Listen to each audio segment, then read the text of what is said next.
قرآن مجید کا 3 سپارہ، اور اس کے اندر اللہ تبارک و تعالی نے اپنے بندوں سے کیا کچھ بات ارشاد فرمائی ہے، اس کے ضمن میں ایک مختصر سا خلاصہ۔ پہلی آیہ کریمہ میں اللہ کریم نے اس بات کا اظہار فرمایا ہے کہ بندے سارے میرے ہی ہیں، لیکن جب میں فضل کرتا ہوں تو کسی کو کسی پر فضیلت عطا کر دیتا ہوں۔ ارشاد فرمایا تلک الرسل، یہ رسولوں کی جماعت ہے، فضلنا بعضهم علی بعض، پر ہم نے بعض کو بعض پر فضیلت عطا کر دی۔ پہلی آیت 3 سپارے کی، رسول ہونے میں نبی ہونے میں سارے برابر ہیں، پر ہم نے بعض کو بعض پر فضیلت دے دی۔ فرمایا منہم من کلم اللہ ورفع بعضهم درجات، کیا خوبصورت انداز ہے۔ ارشاد فرمایا جا رہا ہے کہ ان میں سے کچھ ایسے ہیں جن سے اللہ نے کلام فرمایا ہے، اور بعض ایسے ہیں جنہیں اللہ نے درجوں میں اس سے بھی زیادہ بلندی عطا فرما دی۔ کوئی رہ فلک کو تیار گیا تے کوئی جا سدرات ہار گیا، ایک کالیاں زلفاں والا سی جڑا لنگر شاہ تو بھی پار گیا۔ انداز دیکھیے، فرمایا کچھ سے کلام کیا اور کچھ کو پھر میرے رب نے درجوں میں اور بلندی عطا فرما دی۔ اب اللہ جس کو بلندی عطا کرے وہ کتنی بلندی پہ گیا ہے اس کا کوئی اندازہ کر سکتا نہیں۔ تو میرے اللہ نے بھی نہ بات کھلی چھوڑ دی، فرمایا چلو حساب لگاتے رہو۔ اعلیٰ حضرت فرماتے ہیں کمان امکان کے جھوٹے نکتوں، تم اول اور آخر کے پھیر میں ہو، محیط کی چال سے تو پوچھو وہ کدھر سے آئے اور کدھر گئے تھے۔ وہ تو بات بڑی دور نکل گئی، تم ابھی تک اس چکر میں ہو کہ کہاں سے آئے اور کہاں گئے۔ محمد سر وحدت ہے، کوئی رمز ان کی کیا جانے، شریعت میں تو بندے ہیں حقیقت میں خدا جانے، اور نہ حلیمہ بید کھلا ہے یہ، نہ مقام میں چونو چرا ہے یہ، تو خدا سے پوچھ وہ کون تھے تیری عظمتیں جو بڑھا گئے۔ لباس آدمی پہنا تو جہان آدمی سمجھا، وہ مزمل بن کے آئے تھے تجلی بن کے نکلیں گے۔ تو پہلی آیت میں ہی اللہ تعالیٰ نے اپنے انبیاء کی اور اپنے محبوب کی عظمت کو بیان فرمایا۔ پھر اللہ تبارک و تعالیٰ نے اس سے اگلی آیات کے اندر اپنی راہ میں خرچ کرنے کا حکم دیا، اور پھر آگے بڑھ کے نا اللہ تبارک و تعالیٰ نے اسی پارے میں وہ عظیم آیت ارشاد فرمائی جسے آیت الکرسی کہا جاتا ہے۔ آیت الکرسی میں اللہ تعالیٰ کی عظمتوں کا بیان ہے، شانوں کا بیان ہے، بلندیوں کا بیان ہے، اور اس کے کمال اختیار اور کمالات کا بیان ہے۔ اور یہ وہ خوبصورت آیہ کریمہ ہے آیت الکرسی۔ یہ حدیث آپ نے آج رٹ لینی ہے، یہ رٹ لینی ہے آپ نے حدیث، اور اتنی پکی رٹنی ہے کہ میرا مشورہ ہے کہ بچوں کے کانوں میں بھی بتانی ہے کہ یہ کام بھولنا نہیں۔ نبی پاک علیہ السلام نے فرمایا جو ہر فرض نماز کے بعد آیت الکرسی پڑھے گا نا، وہ مرنے سے پہلے پہلے جنت میں اپنا مقام دیکھ لے گا۔ اب اس سے بڑی فضیلت کیا ہوگی کہ مرنے سے پہلے پہلے۔ امام سیوطی علیہ رحمہ نے اس حدیث کو نقل فرمایا۔ اللہ کریم نے نا آیت الکرسی کے فوراً بعد ارشاد فرمایا لا اکراہ فی الدین، اس دین میں سختی کوئی نہیں۔ تو یا اللہ پھر کیا ہے؟ وہ جو کافر بڑا اعتراض کرتے ہیں نا کہ دین تلوار سے پھیلا ہے، تو دین ان لوگوں نے فوجوں کے ذریعے پھیلایا ہے۔ تو اللہ تبارک و تعالیٰ نے 3 پارے کی آیت نمبر 256 میں وضاحت فرما دی کہ دین میں کوئی جبر نہیں ہے۔ ہاں ہم نے صورتحال واضح کر دی ہے، حق بیان کر دیا ہے۔ اب جو بندہ انکار کرے گا اس حق کا وہ شیطان کے ساتھ ہے، اور جو ایمان لے آئے گا تو پھر اس نے ایک مضبوط چیز کو پکڑ لیا ہے، اور اس مضبوط چیز کو پکڑا ہے جس نے کبھی کھلنا نہیں ہے۔ فرمایا دین میں کوئی جبر نہیں، سختی نہیں، لیکن نا دل اللہ کے کنٹرول میں ہے نا سارے، تو اللہ اگر چاہے تو سارے کافروں سے کلمہ پڑھوا دے، لیکن رب فرماتا ہے میں تمہیں حق بتاؤں گا، مان لو گے تو جنت ہے، نہ مانو گے تو جہنم ہے۔ تو اس لیے جبر والی بات کوئی نہیں۔ آگے اللہ تعالیٰ نے نا اسی پارے میں ارشاد فرمایا کہ اے محبوب علم تری الی الذی حاج ابراہیم فی ربہ، یہ بھی ایک انوکھی فطرت ہے انسان کی جس کو اللہ تعالیٰ نے اس پارے میں بیان فرمایا۔ محبوب آپ نے اس شخص کی طرف نہیں دیکھا جو حضرت ابراہیم سے جھگڑا کر رہا تھا ان کے رب کے بارے میں؟ جھگڑا کیوں کر رہا تھا؟ ان آتاہ اللہ الملک، کیونکہ اللہ نے اسے ملک عطا فرمایا۔ اللہ نے بادشاہی دیا تو وہ اللہ کے معاملے میں جھگڑے کرنے لگ گیا، وہ کہتا ہے میں ہی رب ہوں۔ تو حضرت ابراہیم علیہ السلام نے فرمایا میرا رب تو وہ ہے جو زندہ کرتا اور مارتا ہے۔ تو بیوقوف نے دلیل کیا دی؟ نمرود کہنے لگا میں رب ہوں، تو فرمایا میرا رب وہ ہے جو زندہ کرتا اور مارتا ہے، تو کہتا ہے میں بھی زندہ کرتا ہوں مارتا ہوں۔ دلیل کیا ہے؟ ایک سزائے موت کا قیدی منگایا اور حضرت ابراہیم علیہ السلام کے سامنے کہنے لگا بھی تمہاری سزا کیا تھی؟ وہ کہنے لگا کل پرسوں پھانسی ہونے والی تھی۔ کہنے لگا جاؤ تم آزاد ہو۔ کہنے لگا دیکھ لو میں نے زندگی دے دی نا، حالانکہ یہ پرسوں مر جاتا۔ اور ایک بے گناہ کو پکڑا، تلوار ماری اور قتل کر دیا۔ کہنے لگا دیکھو میں بھی تو زندگی اور موت دیتا ہوں۔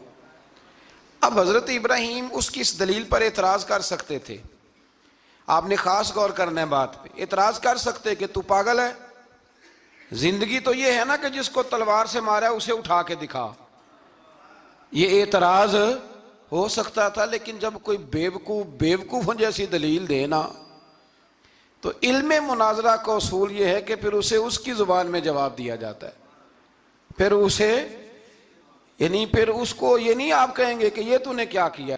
اب جس طرح کا منہ ہوگا تھپڑ بھی، یہ بزرگوں کی مثالیں ہیں نا، تو اس نے کہا جی دیکھو میں نے بھی بندہ ایک زندہ کر دیا ایک مار دیا ہے۔ اب یہ اس کی بیوقوفوں جیسی دلیل تھی، لیکن چونکہ بندہ ہی بیوقوف تھا تو اس کی اس کو سمجھ نہیں آنی تھی، تو حضرت ابراہیم نے دلیل بدل لی اور آپ فرمانے لگے چلو پھر اگر یہی بات ہے تو میرا رب وہ ہے جو سورج کو مشرق سے نکالتا ہے اور مغرب میں غروب کرتا ہے۔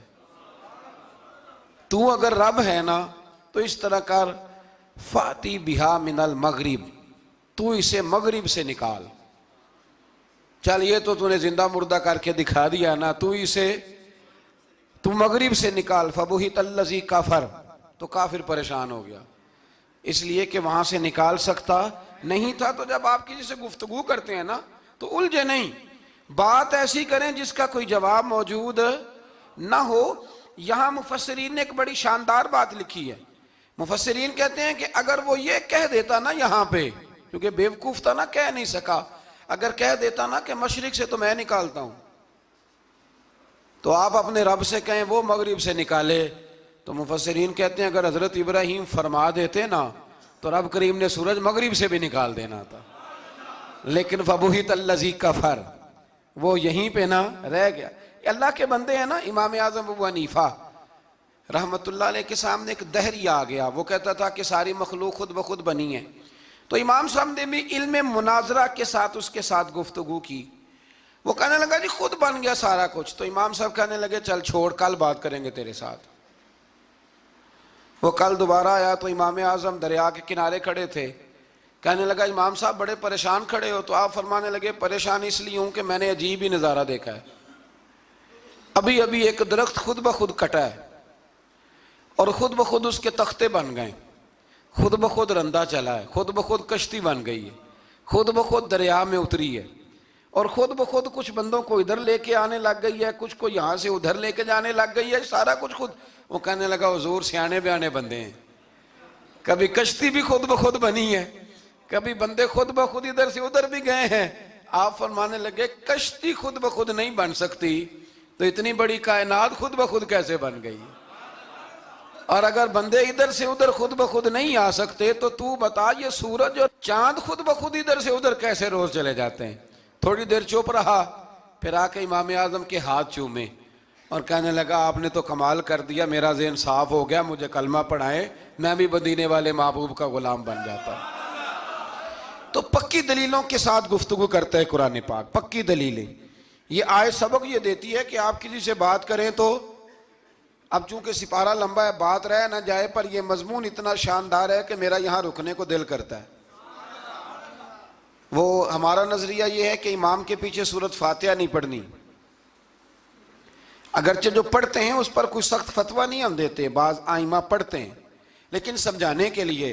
امام اعظم ابو حنیفہ رحمۃ اللہ علیہ کی رائے ہے کہ امام کے پیچھے سورۃ فاتحہ نہیں پڑھنی۔ ہمارے پاس دلیل ہے، قرآن کہتا ہے جب قرآن پڑھا جائے تو خاموشی سے سنو، اور حضور کا فرمان موجود ہے مصنف ابن ابی شیبہ میں کہ امام کی قرات ہی مقتدی کی قرات ہے۔ بزرگ کہتے ہیں کہ دلیل اس طرح کی دو کہ سامنے والے کے ذہن تک بات پوری اتر جائے، آپ اسے سمجھا پائیں۔ امام صاحب نے جب یہ بات ارشاد فرمائی تو کچھ لوگ آپ سے مناظرہ کرنے آ گئے، 15-20 لوگ تھے۔ ایک ادھر سے بولتا پڑھنی چاہیے صورت امام کے پیچھے، ایک ادھر سے بولتا پڑھنی چاہیے، ایک ادھر سے بولتا۔ تو امام اعظم ابو حنیفہ فرمانے لگے تم سارے پڑھے لکھے لوگ ہو، یہ گفتگو کا طریقہ ہے؟ اس طرح بات کرتے ہیں کسی کے سامنے؟ میں اکیلا ہوں اور تم 15 لوگ ہو، کوئی ادھر سے بولتا ہے کوئی ادھر سے بولتا ہے، طریقہ کرو کوئی بات کا۔ وہ چپ کر گئے، کہنے لگے ویسے ٹھیک تو ہے، ہم تو غیر مہذب ہو گئے۔ تو امام صاحب کہنے لگے ایک بندے کو منتخب کرو، وہ میرے سامنے آئے۔ انہوں نے ایک بندہ منتخب کر لیا، وہ کہنے لگا جناب یہ ہمارا نمائندہ ہے، یہ اگر جیت گیا تو ہم سارے جیت گئے، یہ اگر ہار گیا تو ہم سارے۔ تو امام صاحب کہنے لگے کیوں منتخب کیا؟ کہنے لگے جی سارے بولیں گے تو سمجھ ہی نہ آئے گی کوئی کیا کہہ رہا ہے، کوئی کیا کہہ رہا ہے، کوئی کہاں ہے کوئی کہاں ہے۔ تو امام صاحب کہنے لگے میرا بھی مسئلہ یہی ہے، ایک الحمدللہ رب العالمین پہ ہے اور دوسرا صراط الذین انعمت علیہم پہ ہے۔ تو میں بھی کہہ رہا ہوں کہ جو امام آگے لگا لیا نا اس پر اعتبار کرو، اس پر اعتبار کرو۔ تو دلیل وہ دیں کہ جو دلیل سامنے والے کے ذہن میں اتر جائے۔ چلیں جی تھوڑا آگے چلتے ہیں۔ اللہ کریم نے نا آگے ایک اور مثال بیان کی۔ یہ جو بہت سارے لوگوں کے دلوں میں خیال آتا ہے نا قبروں میں جائیں گے ہڈیاں گل جائیں گی سڑ جائیں گی تو کیسے اٹھیں گے، تو اسی پارے کی آیت نمبر 259 میں اللہ تعالیٰ نے ہمارا وہ مسئلہ بھی حل کیا اور 2 واقعات تفصیل کے ساتھ تیسرے پارے میں بیان فرمائے۔ اللہ کریم فرماتے ہیں کہ کیا آپ نے اس شخص کو نہیں دیکھا کہ جو ایک ایسی بستی پر سے گزرا وَهِيَ خَاوِيَةٌ عَلَىٰ عُرُوشِهَا، جو اپنی چھتوں کے بل گری پڑی تھی، یعنی بستی تباہ ہو گئی تھی۔ وہ آدمی وہاں سے گزرا، وہ حضرت عزیر علیہ السلام تھے۔ بہت سارے مفسرین کے نزدیک بعض نے یہ لکھا ہے کہ چونکہ یہاں اللہ نے کسی کا ذکر نہیں کیا تو ہم بھی کسی کو مخصوص نہیں کرتے، لیکن کثیر کی تعداد یہ ہے کہ حضرت عزیر تھے۔ آپ گزرے ایک بستی میں تو آپ نے دیکھا کہ وہ بستی تباہ حال ہو گئی ہے اور زمین پلٹ دی گئی ہے، چھتوں کے اوپر لوگ مرے ہوئے پڑے ہیں۔ تو آپ کے دل میں خیال آیا کہ یا اللہ تو انہیں کیسے زندہ کرے گا بعد موتہا، مرنے کے بعد۔ خیال آیا، اللہ کریم نے نا انہی پہ موت طاری کر دی، حضرت عزیر علیہ السلام پہ۔ ان کے پاس تھوڑا سا کھانا تھا، ایک گدھا تھا، درخت کے نیچے لیٹ گئے گدھے کو باندھ کے۔ اللہ تعالیٰ نے ان پر نیند طاری کی اور وہ 100 سال تک سوتے ہی رہے۔ وہ بے آباد بستی آباد ہو گئی، وہاں شہر آباد ہو گیا، دنیا آباد ہو گئی، زمانہ آباد ہو گیا۔ آپ جب سوئے تو آپ کی عمر مبارک 40 سال تھی، 100 سال کے بعد اٹھے، ثم بعثا، جب اٹھے قال کم لبثت، اللہ نے فرمایا کتنی دیر سوئے؟ قال لبثت یوما او بعد یوم، کہنے لگے یا ایک دن سویا ہوں یا دن کا تھوڑا سا حصہ۔ تو رب کریم نے فرمایا نہیں، آپ تو 100 سال تک سوئے رہے۔ فرمایا وہ دیکھو ذرا گدھے کی طرف، وہ گدھا جو تھا نا ان کا وہ گل سڑ گیا، ہڈیاں بکھر گئیں، اور وہ جو کھانا تھا نا پھل تھے، شربت تھا، سالن تھا، اس کا حال یہ ہے کہ لم یتسنہ، وہ باسی بھی نہیں ہوا۔ یہ ہے میرے رب کی قدرت، جس نے پہلے گل سڑ جانا تھا وہ باسی بھی نہیں ہوا، اور وہ گدھا اس کی ہڈیاں بھی بکھر گئیں۔ تو رب کریم نے فرمایا سمجھ آئی ہے میں مردے کیسے زندہ کروں گا؟ عرض کی یا اللہ ایسی سمجھ آئی ہے جو کبھی بھولے گی بھی نہیں۔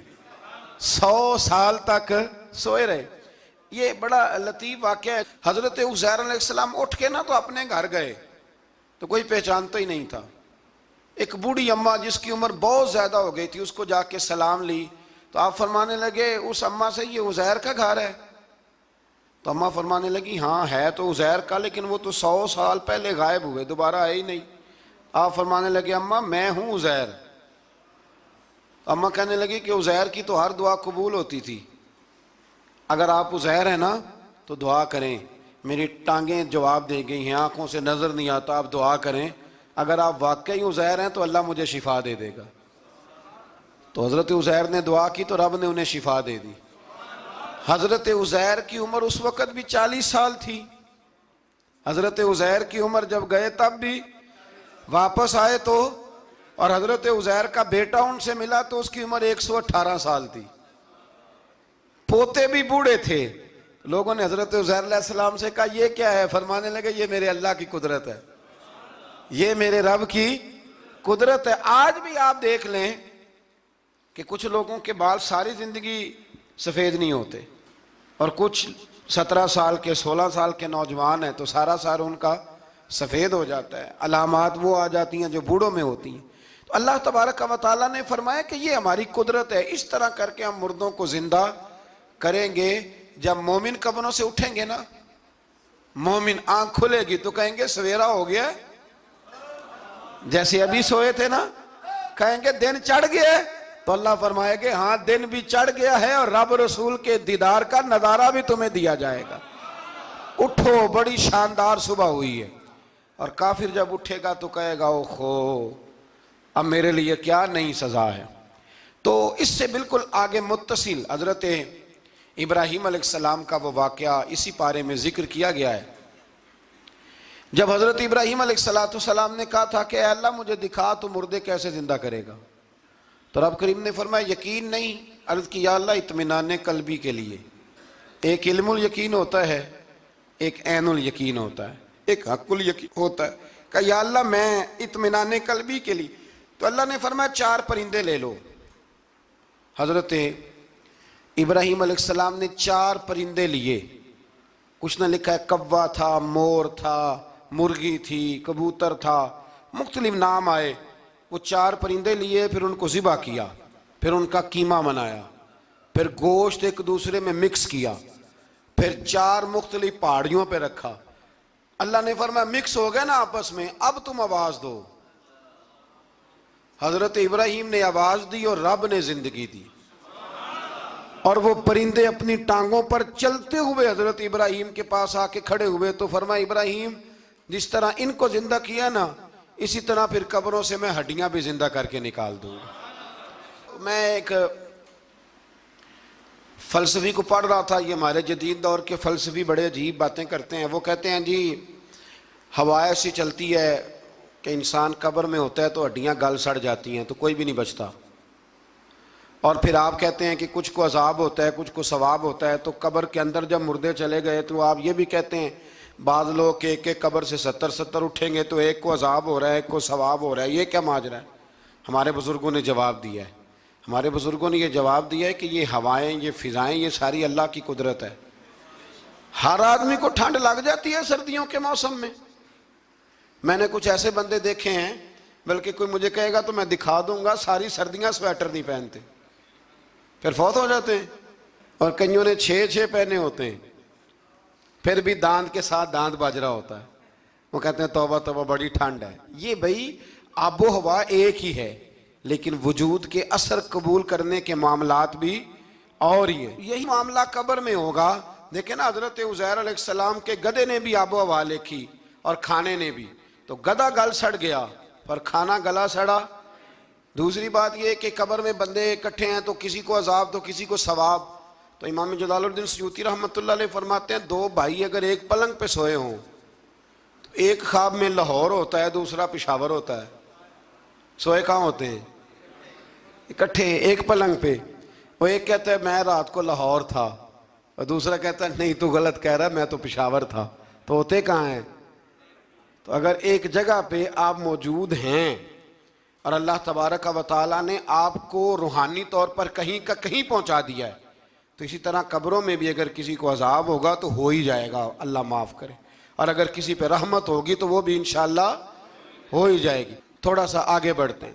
پھر اللہ تبارک و تعالیٰ نے نا اپنی راہ میں خرچ کرنے کی بات ارشاد فرمائی، فرمایا اگر تم میری راہ میں خرچ کرو گے تو میں تمہیں 700 گنا کر کے واپس کروں گا۔ اللہ کی راہ میں خرچ کریں گے تو کتنا ملے گا؟ یہاں بھی معاملہ یقین کرنے کا ہے۔ قوم کو یقین آ جانا کہ ڈبل ہو جائیں گے تو ساری قوم لٹ جاتی ہے. اگر اتنا یقین ہو جائے نا ڈبل ہو جائیں گے تو لٹ جاتی ہے. تو اگر یہ بھی یقین ہو جائے نا کہ 700 گنا ہو جائیں گے تو پھر بھی میرا خیال یہ ہے کہ قوم لٹنے کو تیار ہو سکتی ہے. لیکن وہاں لٹ کے برباد ہوتے ہیں. رب رسول کے رستے میں لٹیں گے تو آنے والی نسلوں کو بھی اللہ آباد فرما دے گا, اللہ آباد کر دے گا آنے والی نسلوں کو. تو میرے دوستو تھوڑا سا آگے جب ہم اس پارے میں چلتے ہیں تو اللہ تبارک و تعالیٰ نے 2 باتیں ارشاد فرمائیں. ایک تو ارشاد فرمایا کہ شیطان تمہیں نا 2 چیزوں کے بارے میں اکثر ورگلاتا ہے. ایک تمہیں کہتا ہے کہ کنجوسی کرو, فقر تنگ دستی ہو جائے گی اگر خرچ کرو گے, اور دوسرا تمہیں کہتا ہے بے حیائی کرو. اللہ نے فرمایا یہ 2 کام تم نے کرنے نہیں, نہ تم نے بخل کرنا ہے اور نہ تم نے بے حیائی کرنی ہے. اور پھر آگے جا کے ارشاد فرمایا کہ دانائی بڑی حکمت ہے, عقل مندی بڑی حکمت ہے, زندگی دانائی سے گزارو. یؤتی الحکمت من یشاء, اللہ جسے چاہتا ہے حکمت عطا کرتا ہے. ومن یؤت الحکمت فقد اوتی خیرا کثیرا, اور جسے اللہ نے دانائی دی نا عقل, اللہ فرماتا ہے اسے ہم نے خیر کثیر عطا کی. کام سارے ہی ہو جاتے ہیں پر جو عقل کے ذریعے کیا جائے نا, شیخ سعدی نے کہا تھا اگر تیرے پاس 1 من علم ہے نا تو 10 من عقل کی بھی ضرورت ہے, پھر وہ علم آگے پہنچتا ہے. 10 من 1 من شعور کے ساتھ, دانائی کے ساتھ. میرے نبی کریم علیہ السلام نے نا بڑی دانائی کے ساتھ دین پھیلایا ہے, بڑی حکمت کے ساتھ, بڑی خوبصورتی کے ساتھ. حضور نے, ایک شخص نے آگے کہا یا رسول اللہ صلی اللہ تعالیٰ علیہ وسلم میں 5 نمازیں نہیں پڑھ سکتا, 2 پڑھوں گا.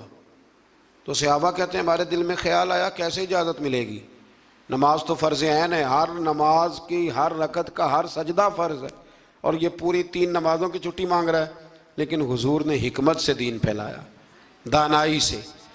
مسند امام احمد بن حنبل میں موجود ہے, حضور نے فرمایا اگر 2 نمازیں پڑھو گے 3 نہ پڑھو گے تو کلمہ تو پڑھ لو گے نا دل سے. حضور پڑھ لوں گا, فرمایا چل تو 2 ہی پڑھ لینا, کلمہ پڑھ صحیح. حضرت ابو ہریرہ کہتے ہیں اس نے 3 نمازوں کی چھٹی کی شرط پر کلمہ پڑھا, ابھی پورا ہفتہ نہیں ہوا تھا کہ اس نے 5 نمازیں کیا تہجد بھی شروع کر دی. اس شخص نے پھر اشراق اور چاشت بھی پڑھی, وہ ساری رات مصلی پہ بھی بیٹھا. لہٰذا دانائی کے ساتھ. گھر بھی آپ کا حکمت سے چلے گا, دانائی سے چلے گا, دکان بھی آپ کی حکمت اور دانائی سے چلے گی. تو مسلمان اس کو نہیں کہتے جو جذباتی ہو جائے, جو فٹافٹ مرانے پہ اتر آئے, اس کو کہتے ہیں جو بڑی دانائی کے ساتھ حکمت کے ساتھ چیزوں کو لے کے آگے بڑھتا ہے.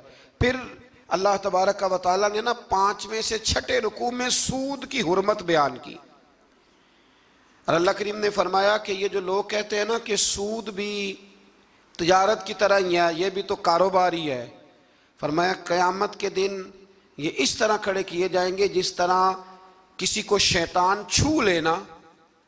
شیطان چھوتا ہے تو وہ آدمی یوں ہو جاتا ہے جیسے پاگل ہو گیا ہے. تو ان لوگوں کو جو سود اور کاروبار کو ایک کہتے ہیں, انہیں بھی قیامت میں پاگلوں کی طرح کھڑا کیا جائے گا. اور پھر اللہ تعالیٰ نے حکم دیا, فرمایا سود چھوڑ دو جو باقی رہ گیا ہے, اس سے جان چھڑا لو. اور اگر تم نے ایسا نہ کیا فَإِن لَمْ تَفْعَلُوا, اگر تم نے ایسا نہ کیا فَأْذَنُوا بِحَرْبٍ مِّنَ اللَّهِ وَرَسُولِهِ, پھر اللہ اور اس کے رسول سے جنگ کرنے کے لیے تیار ہو جاؤ. طویل ترین آیت قرآن مجید کی, آیت نمبر 282. اس میں اللہ تعالیٰ نے فرمایا جب بھی تم نے لین دین کرنا ہے اسے لکھنا ہے. ایک لفظ سے نا مجھے تو کئی دفعہ چڑی ہو جاتی ہے, وہ لفظ ہے کہ مجھے اعتبار ہے. میں کہتا ہوں کہ وہ والدین بڑے ظالم ہیں جو کہتے ہیں مجھے جوان بچی اکیلی کالج جاتی ہے تو مجھے اعتبار ہے. جوان بچے کو 10-20 ہزار روپیہ جیب میں ڈال کے گلی میں بھیج دیتے ہیں اور کہتے ہیں مجھے اعتبار ہے. اسی طرح وہ لوگ بھی بڑے ظلم کرتے جو اپنے بھائی کے ساتھ لین دین کرتے ہیں, تحریر نہیں کرتے اور کہتے ہیں مجھے اعتبار ہے. اللہ کو بھی تو اعتبار ہے نا اپنے بندوں پہ. تو رب فرماتا ہے میرے بندو جب لین دین کرو تو اسے لکھ لو. یہ قرآن کا حکم ہے, یہ میرے رسول کی سنت ہے, یہ میرے نبی کا طریقہ ہے. جب بھی لین دین کریں اسے تحریر کریں, اسے طے کریں, اچھے طریقے سے نوٹ کریں, تاکہ وہ کسی جگہ پہ جا کے بھی کوئی معاملہ بھی کمزوری کا باعث نہ بنے. تو اس آیہ کریمہ میں اللہ کریم نے یہ بھی ارشاد فرمایا کہ للہ ما فی السماوات و ما فی الارض، آگے جا کے فرمایا کہ زمین آسمان میں جو کچھ بھی ہے ان سب کا مالک اللہ ہے. ہمیں اللہ نے جو کچھ دیا نا وہ استعمال کرنے کے لیے دیا ہے. اگر ہم مالک ہوتے تو قیامت میں حساب نہ دیتے. مالکوں نے کبھی حساب نہیں دیا، حساب تو منشی دیتے ہیں. اللہ نے ہمیں استعمال کرنے کے لیے چیزیں دی ہیں، اس لیے اللہ فرماتا ہے ثم لتسألن یومئذ عن النعیم، قیامت میں نا میں تم سے ایک ایک نعمت کے بارے میں سوال کروں گا. تو یہ ساری امانتیں ہیں اللہ کی. جتنا کچھ ہمارے پاس ہے، وہ کوئی بھی صلاحیت ہو، کوئی بھی قوت ہو، تو اس کو صحیح صحیح استعمال کریں امانت کو. پھر میرے عزیز، اللہ تبارک و تعالیٰ نے نا اس سورہ مبارکہ کے آخر میں ہمیں ایک دعا سکھائی ہے. وہ بڑی شاندار دعا ہے. ہر چیز طلب کرتی ہے کہ اس کو پڑھا جائے، دیکھا جائے، پر اس دعا کے آخری لفظ یہ ہیں واعف عنا، اللہ ہم سے درگزر فرما. اور آخری لفظ یہ ہیں کہ واغفر لنا، اللہ ہمیں بخش دے، وارحمنا، اور اللہ ہم پہ رحم فرما. اس لیے کہ انت مولانا، تو ہی ہمارا مددگار ہے. فانصرنا علی القوم الکافرین، اللہ کافروں کے مقابلے ہمیں ہماری مدد فرما. تو پھر آگے سورہ آل عمران شروع ہوتی ہے. سورہ آل عمران کے بالکل ابتدا میں اللہ کریم نے فرمایا کہ قرآن پاک میں دو قسم کی آیات ہیں. کچھ آیات بالکل واضح ہیں اور کچھ آیات ایسی ہیں کہ جو متشابہ ہیں، جن کو سمجھنے کی ضرورت ہے. تو فرمایا جن کے دلوں میں کجی ہے نا، کھوٹ ہے، وہ متشابہ آیات کے پیچھے جاتے ہیں. کچھ آیات بالکل واضح ہیں، کچھ کو سمجھنے کی ضرورت. تو دو لوگ قرآن پڑھ پڑھ کے فساد برپا کرتے ہیں، یہ وہ لوگ ہیں جو متشابہات کے پیچھے لگتے ہیں، واضح آیات کی طرف نہیں جاتے. ہمارے زمانے میں بھی ہم دیکھتے ہیں کہ قوم یہ جو واضح آیات ہیں ان پر عمل نہیں کرتی، بلکہ کچھ ایسی آیات، کچھ ایسی باتیں جن کو بڑی گہرائی اور گہرائی سے سمجھنے کی ضرورت ہے وہ لے کے آ جاتی ہیں. کہتے ہیں یہ فلسفہ بیان کریں. تو میں کہا کرتا ہوں جو سیدھی سیدھی چیزیں ہیں پہلے ان پہ عمل کر لو نا. نمازیں 5 فرض ہیں، وہ پہلے پڑھو نا. ماں باپ کی خدمت فرض ہے، وہ کرو. حق سچ بولو، حلال روزی کھاؤ، جو ہے وہ دیانتداری کا مظاہرہ کرو. تو یہ کام کرو نا. پھر آگے فلسفے میں بھی چلے جائیں گے، پھر منطق کی باتیں بھی چھیڑ لیں گے. تو جو واضح واضح چیزیں ان پر تو عمل کر لیں. وہ باریکیوں میں جانا، پہیلیاں جو ہے وہ بجھانا اور بڑی بڑی عجیب باتیں کرنا، ان سے نکلیں.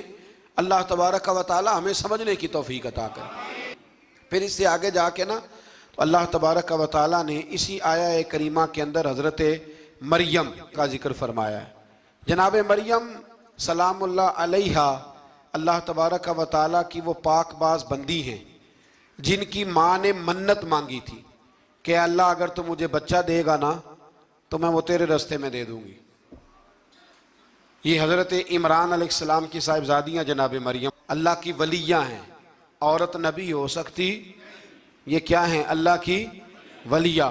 تو حضرت مریم جب وہ بچہ پیدا ہوا ان کی ماں نے منت مانگی تھی. یہ قرآن مجید ہے، یہ 3 پارہ ہے اور اس کی جو آیات ہیں وہ ہیں آیت نمبر 34-35.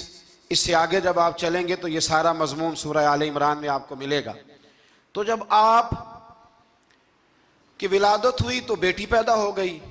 تو اب حضرت جناب مریم سلام اللہ علیہا کی جو والدہ تھی نا، وہ ان کو لے گئیں جناب زکریا علیہ السلام کے پاس. وہ ان کے خالو تھے. کہا میں نے منت مانگی تھی کہ میں بچہ ہوگا تو مسجد کے لیے وقف کروں گی، تو اللہ نے بچی دی ہے. تو حضرت زکریا نے جناب مریم کے لیے اوپر چھت پہ ایک محراب بنا دیا. وہ محراب کے اندر رہتی تھی، وہاں عبادت کرتی تھی. حضرت زکریا آپ کے خالو بھی تھے، اللہ کے پیغمبر بھی تھے. وہ وہاں بیٹھا کرتے تھے اور ان کی پرورش کرتے، کھانے پینے کا خیال کرتے. بڑی خاص بات ہے، عقیدے کی بات ہے. جب سے پہلا سپارہ ہم نے شروع کیا نا تو تھوڑی سی دیر کے بعد وہ عقیدہ آ جاتا ہے جس عقیدے پہ اللہ تعالیٰ نے مجھے اور آپ کو قائم رکھا ہوا ہے. ذرا دیکھیں یہاں بھی بات کھول کے کیسے واضح آتی ہے. حضرت جناب مریم جب جوان ہو گئیں تو حضرت زکریا ایک دن اندر داخل ہوئے تو دیکھا کہ وہاں بے موسم پھل پڑے ہوئے ہیں. موسم بھی نہیں ہے اور وہ پھل موجود ہیں. تو اللہ کے نبی نے اللہ کی ولیہ سے پوچھا کہ یہ کہاں سے آئے؟ انا لکی ھذا، پوچھنے لگے حضرت زکریا یہ کہاں سے آئے؟ قالت ہوا من عند اللہ، تو حضرت مریم کہنے لگی یہ میرے اللہ کی طرف سے آئے ہیں، یہ مجھے اللہ نے دیے ہیں، اور ان اللہ یرزق من یشاء بغیر حساب، اور جب رب کسی کو رزق دیتا ہے تو پھر بغیر حساب و کتاب ہی عطا فرماتا ہے۔ تو حضرت زکریا کے پاس اولاد کوئی نہیں تھی، بوڑھے ہو گئے تھے۔ جب دیکھا نا کہ اللہ کی ولیہ کو اللہ نے بے موسم پھل دے دیے ہیں، تو خیال آیا کہ میں بھی بوڑھا ہوں، میری بیوی بھی بوڑھی ہے، تو اگر رب اپنی ولیہ کو بے موسم پھل دے سکتا ہے اور دیتا ہے اپنے کرم سے، تو اپنے نبی کو بھی تو بغیر موسم کی اولاد دے ہی سکتا ہے نا۔ اب موسم تو گزر گیا، بڑھاپا آ گیا، لیکن وہاں کھڑے ہو کے حضرت زکریا نے دعا مانگی، رب نے قبول فرمائی، اور حضرت یحییٰ علیہ السلام حضرت زکریا کو عطا فرمائے۔ تو اگر ولیہ کی محراب کے پاس کھڑے ہو کہ اللہ کے نبی دعا مانگے تو رب قبول فرماتا ہے، تو ہم داتا علی اجمیری کے مزار پہ جا کے دعا مانگے تو، ہم غوث اعظم جیلانی کے مزار پہ جا کے دعا مانگے تو۔ امام شافعی فرماتے ہیں جب بھی کوئی مشکل پیش آتی ہے میں امام اعظم کی مزار پہ جاتا ہوں اور قریبی مسجد میں 2 نفل پڑھ کے ان کے مزار پہ دعا مانگتا ہوں، اللہ میری ہر مشکل کو آسان فرما دیتا ہے۔ تو بھئی یہ تو قرآن مجید کی آیات ہے نا، ان کو تو کھول کے دیکھو نا، کوئی اور معنی اس آیت کا، کوئی اور تفسیر، کوئی اور مفہوم۔ حضرت زکریا اس کے علاوہ بھی تو دعا مانگ سکتے تھے نا، لیکن انہوں نے جناب مریم کے پاس بغیر موسم کے پھل دیکھے تو دعا مانگی، بغیر موسم کے پھل دیکھے، اور یہ بھی اللہ کا فضل ہے کہ ولیہ کے پاس دیکھے تو ولیوں والا مسئلہ حل ہو گیا۔ اگر وہ نبی ہوتی تو لوگوں نے فٹافٹ کہہ دینا یہ تو نبیوں کی بات ہے۔ تو میرے بھائی اگر کسی کو بغیر موسم کا پھل چاہیے تو کسی ولی اللہ کے پاس جائے، کسی اللہ کے نیک بندے کے پاس جائے، رب بے موسم پھل بھی عطا کرتا ہے۔ تو پھر اللہ تبارک و تعالیٰ نے آگے جا کے نہیں آیات میں ارشاد فرمایا کہ ہم نے جناب مریم کو بغیر شادی کے بیٹا بھی عطا کیا، اور بیٹا بھی وہ عطا کیا کہ جو اللہ کے نبی ہیں، اور بیٹا بھی وہ دیا جنہوں نے پنگھوڑے میں باتیں کرنی شروع کر۔ یہ میری خواہش ہے کہ یہ آیتیں آپ نے ضرور پڑھنی ہیں، یہ آیت نمبر 39 اور 40، انہی پر میں بھی بات ختم کر رہا ہوں۔ حضرت عیسیٰ کی شان رب کریم نے بیان فرمائی، یہ اللہ کا قرآن ہے، یہ اللہ کا قرآن ہے۔ ان کی شان کیا ہے کہ حضرت عیسیٰ علیہ السلام فرماتے ہیں کہ میں نا مٹی کی مورت بناتا ہوں، پھر اس میں پھونک مارتا ہوں، مٹی کا پرندہ بنا کے اس میں پھونک مارتا ہوں، میں پھونک حضرت عیسیٰ مارتے ہیں، اور جناب عیسیٰ کہتے ہیں وہ اللہ کے حکم سے اڑنا شروع کر دیتا ہے۔ پھونک کس نے ماری؟ اڑایا کس نے؟ وہ اتنی سی بات ہے، اس کو سمجھ لیں۔ حضرت عیسیٰ کہتے ہیں میں مٹی کی مورت بنا کے اس میں پھونک مارتا ہوں تو اللہ کے حکم سے زندہ ہو جاتی ہے، اڑنے لگتی ہے۔ حضرت عیسیٰ فرماتے ہیں میں تندرست کرتا ہوں مادرزاد اندھوں کو، لا علاج کوڑوں کو، اور میں مردے بھی زندہ کرتا ہوں، کرتا اللہ کی اجازت کے ساتھ ہوں۔ اور اسی آیت میں حضرت عیسیٰ فرماتے ہیں کہ میں تمہیں بتاتا ہوں جو تم کھا کے آتے ہو، اور وہ بھی بتاتا ہوں جو تم گھر میں چھوڑ کے آتے ہو۔ تو حضرت عیسیٰ علیہ السلام مٹی کا پرندہ بنا کے پھونک ماریں تو رب اس میں جان پیدا کر دے، مردے میں جان بھی پیدا کرتے ہیں، اور پھر حضرت عیسیٰ مادرزاد اندھ اور کوڑوں کو آنکھیں بھی دیتے ہیں اللہ کے حکم سے، اور پھر حضرت عیسیٰ علیہ السلام مردہ بھی زندہ کرتے ہیں اس کے اذن سے، جو کھا کے آتے ہیں وہ بھی بتاتے ہیں، جو چھوڑ کے آتے ہیں وہ بھی بتاتے ہیں۔ تو یہ تو حضرت عیسیٰ کی شان ہے۔ یہ حال ہے ان کے غلاموں کا، تو میری سرکار کا عالم کیا ہوگا، میری سرکار کا عالم کیا ہوگا۔ ایک جملہ میرے اعلیٰ حضرت کا، اور بات بڑی اعلیٰ، فرمانے لگے حضرت عیسیٰ علیہ السلام تو پھونک مار کے مردہ زندہ کرتے ہیں نا، تو فرماتے ہیں میرے نبی تو ایک نظر دیکھ لیں تو مردہ دل کو زندہ کر دیا کرتے، مردہ دل۔ اور پھر ایک حدیث سن لیں تاکہ بات اور واضح ہو جائے۔ حضور نے فرمایا علماء امتی کا انبیاء بنی اسرائیل، میری امت کے علماء بھی اسی طرح ہوں گے جس طرح بنی اسرائیل کے نبی ہوتے تھے۔